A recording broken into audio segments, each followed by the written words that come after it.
दोस्तों काफी सारे लोग बोल रहे हैं कि यूनियन बैंक ऑफ इंडिया और बैंक ऑफ इंडिया दोनों आपस में मर्ज हो रहे हैं। तो आज के इस वीडियो में हम बिल्कुल डिटेल्स में जानेंगे कि क्या वाकई में यूनियन बैंक ऑफ इंडिया और बैंक ऑफ इंडिया ये दोनों ही बैंक मर्ज हो रहे हैं या फिर नहीं हो रहे हैं। और अगर ये दोनों ही बैंक आपस में मर्ज होते हैं तो इसको लेकर के पब्लिक का रिएक्शन क्या रहेगा और यहाँ पर कस्टमर्स को क्या क्या परेशानी हो सकती है अगर ये दोनों बैंक मर्ज होते हैं। तो चलिए वीडियो को स्टार्ट करते हैं। देखो दोस्तों, यहाँ पर मैं आप लोगों को बता दूं कि अभी तक गवर्नमेंट का कोई ऑफिशियल स्टेटमेंट रिलीज नहीं हुआ है कि यूनियन बैंक ऑफ इंडिया और बैंक ऑफ इंडिया दोनों आपस में मर्ज हो रहे हैं। हालांकि यहाँ पर गवर्नमेंट ऑलरेडी चर्चा कर चुकी है इस बारे में। तो आने वाले समय में हो सकता है कि यूनियन बैंक ऑफ इंडिया और बैंक ऑफ इंडिया दोनों आपस में मर्ज हो। और ये हो नहीं सकता है, 101% होगा ही होगा। यहाँ पर भाई काफी सारे न्यूज एजेंसीज हैं, बड़ी बड़ी न्यूज एजेंसीज हैं, जैसे कि द इकोनॉमिक टाइम्स है, वो भी खबर लेकर के आई है जो कि क्लियर बता रहे हैं कि यूनियन बैंक ऑफ इंडिया और बैंक ऑफ इंडिया आपस में मर्ज हो रहे हैं। इसके अलावा मैंने ट्विटर के ऊपर भी काफी ज्यादा छानबीन किया तो मुझे पता चला कि हाँ, भविष्य में यूनियन बैंक ऑफ इंडिया और बैंक ऑफ इंडिया आपस में मर्ज होंगे।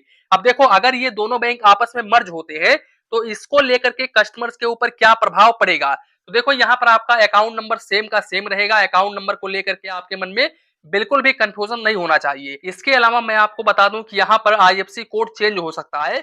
इसी के साथ साथ मैं आपको बता दूं कि यहाँ पर पासबुक और चेकबुक और एटीएम कार्ड वगैरह चेंज हो सकता है। लेकिन आपको पता होगा कि कुछ महीनों पहले यानी कि कुछ साल पहले यहाँ पर Andhra bank Union Bank of India से मर्ज हुआ था, जो कि मेरे फ्रेंड का भी उस बैंक में अकाउंट था। तो जब मर्ज हुआ आंध्रा बैंक यूनियन बैंक से, तो भाई उनका ना ही तो पासबुक चेंज हुआ और ना ही तो डेबिट कार्ड चेंज हुआ और ना ही तो चेकबुक चेंज हुआ। यानी कि उनका वही सेम का सेम चल रहा है, वैसे ही चल रहा है, कुछ भी डिफरेंस नहीं है। हालांकि जब एटीएम कार्ड एक्सपायर हुआ तब उनका नया जो एटीएम कार्ड आया वो यूनियन बैंक की तरफ से आया।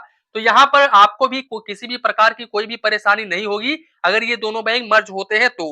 हालांकि यहाँ पर एम्प्लॉयमेंट को लेकर के दिक्कत हो सकती है, क्योंकि आप खुद ही सोचो, मान लो एक मैं डिस्ट्रिक्ट उठा लेता हूँ, एक सिटीज उठा लेता हूँ, उस सिटीज में यूनियन बैंक ऑफ इंडिया का भी ब्रांच है और बैंक ऑफ इंडिया का भी ब्रांच है।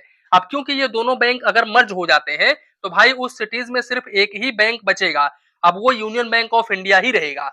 तो यहाँ पर बैंक ऑफ इंडिया जब हटेगा तो उसके जो एम्प्लॉय रहेंगे वो बेचारे कहाँ जाएंगे। उनको या तो रिजाइन देना पड़ेगा या तो किसी और सेक्टर में कदम रखना पड़ेगा या फिर किसी और बैंक में अप्लाई करना पड़ेगा जॉब के लिए। तो यहाँ पर कुछ पब्लिक को लेकर के रिएक्शन हो सकता है, क्योंकि भाई एम्प्लॉयमेंट की दिक्कत आ सकती है। और अगर मैं आपको बता दूं, अगर ये दोनों बैंक आपस में मर्ज होते हैं तो इंडिया का दूसरा सबसे बड़ा बैंक यानी कि स्टेट बैंक ऑफ इंडिया के बाद में दूसरा सबसे बड़ा bank Union Bank of India ही रहेगा। क्योंकि भाई यहाँ पर इसके 25 करोड़ प्लस कस्टमर्स हो जाएंगे अगर ये दोनों बैंक आपस में मर्ज होते हैं। तो अगर ये बैंक आपस में मर्ज हो जाते हैं तो भाई रूरल एरिया में हो सकता है थोड़ी बहुत परेशानी हो, कुछ दिनों तक परेशानी रहेगी, उसके बाद में परेशानी नहीं होगी। जो लोग यहाँ पर सीएसपी के माध्यम से अपना सेविंग्स अकाउंट ओपन करवाए हुए हैं उनको हो सकता है थोड़ा बहुत प्रॉब्लम फेस करना पड़े। तो वैसे अब आने वाले समय में देखेंगे कि क्या यूनियन बैंक ऑफ इंडिया और बैंक ऑफ इंडिया आपस में मर्ज होता है या फिर नहीं होता है, और यहाँ पर आपकी क्या राय है इसके बारे में। अगर यूनियन बैंक ऑफ इंडिया और बैंक ऑफ इंडिया मर्ज होता है तो इसको लेकर के पब्लिक का रिएक्शन क्या रहेगा, आप कमेंट बॉक्स में कमेंट कर सकते हो। वैसे दोस्तों ये काफी अच्छी बात है, अगर यूनियन बैंक ऑफ इंडिया और बैंक ऑफ इंडिया आपस में मर्ज हो जाते हैं तो यूनियन बैंक ऑफ इंडिया एक बड़ा लोन देने में सक्षम होगा कस्टमर्स को, क्योंकि अभी इतना बड़ा लोन नहीं दे सकता, लेकिन जब ये बड़ा बैंक बन जाएगा तो जितना मर्जी चाहे उतना लोन दे सकता है। तो यहाँ पर इनका लिमिट काफी हाई बढ़ जाएगा। दूसरी बात, यहाँ पर एनपीए को भी कंट्रोल कर सकते हैं, तो ये भी काफी अच्छी बात है। तो दोस्तों कुल मिलाकर के यही था वीडियो, यहीं पर वीडियो को समाप्त करते हैं। वीडियो पसंद आया हो तो प्लीज वीडियो को एक लाइक करिए और अपने चैनल फाइनेंस बैंकिंग को सब्सक्राइब करिए।